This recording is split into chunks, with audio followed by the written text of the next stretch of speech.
அது மாதிரி கெட்ட விஷயங்கள் செய்கிறதுக்கு வெக்கப்படணும், நாணம் வரணும். என்ன கல்யாணம் ஆன பொண்ணு வெக்கப்படுதுல, அந்த வெக்கத்தை சொல்லலை. அஷேம்டு. அப்படி ஆகணும். அந்த மாதிரி படத்தெல்லாம் எடுக்கிறவங்க, ப்ரொடியூசரு, நடிக்கிறவங்களாம் அசிங்கமாக அதை ஃபீல் பண்ணணும். அதெல்லாம் ஒன்றும் கிடையாது. எந்த விலங்குகள் போயிட்டு இந்த மாதிரி படத்தை பார்த்துட்டு இருக்கு?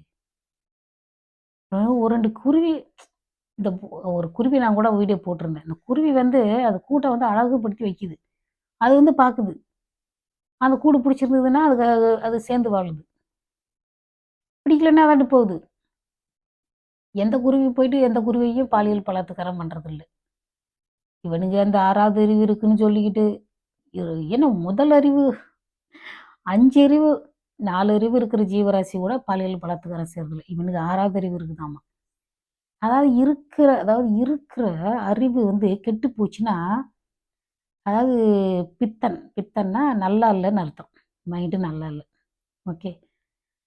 அந்த மாரி குழம்பி போற ஒருத்தனே தனக்கு வந்து 6 அறிவு இருக்குன்னு நெனச்சுக்கிறான். ரொம்ப கஷ்டம். ஃபேஸ்புக்கு கமெண்ட் செக்ஷன்லலாம் பார்த்தீங்கன்னா, ஆண்கள் பயன்படுத்துற வார்த்தையெல்லாம் இதெல்லாம் நான் ஒரு கமெண்ட்ல எழுதிட்டேன் நான். இந்த மாரி பெண்ணோட உடம்ப பத்தி எழுதுனா, "நீ எப்புட்றா பொறந்த?" அப்படின்னு. அதாவது இவனுங்க வீட்டுக்குள்ள ஒரு மாதிரி, வெளியில ஒரு மாதிரி ஆக்ட் பண்ணிட்டு இருக்கானுங்க தெரியுங்களா? அது அது இதுல ஒண்ணு. அவன் வந்து ஏதோ வாய் வழியா பொறந்த மாதிரியும், இல்ல அது என்ன ஒரு அசிங்கமான வார்த்தை. அதாவது திட்டுறதுல கூட ஒரு டீசென்ட்டா திட்டணும். இப்ப அதுபோல பெண்கள் வந்து ஆண்கள பத்தி எழுதுனா, அது அசிங்கமா இருக்குது. 4 பேரு 4 பேரு பொது இடத்துல 4 பேர் வாசிப்பாங்களே நம்ம கமெண்ட்டுன்னு யோசிக்க வேணாம். இது சரியில்ல, இது சரி, இது தப்புன்னு எழுதிட்டு போணும்டா. பெண்களோட உடம்ப பத்தி எப்படி எழுதுவீங்க நீங்க?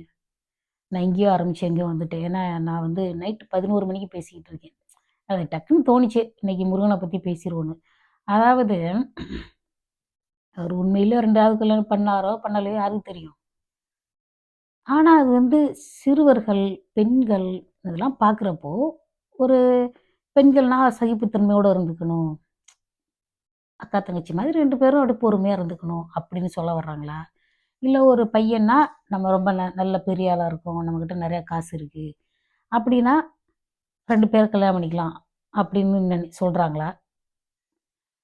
அதாவது இதெல்லாம் நான் போயிட்டு அந்த சிலைய எடுங்கன்னு நான் சொல்லல. அது நம்மளுக்கு என்ன மாதிரியான மனநிலை உருவாக்கும்னு நான் சொல்றேன். இல்ல.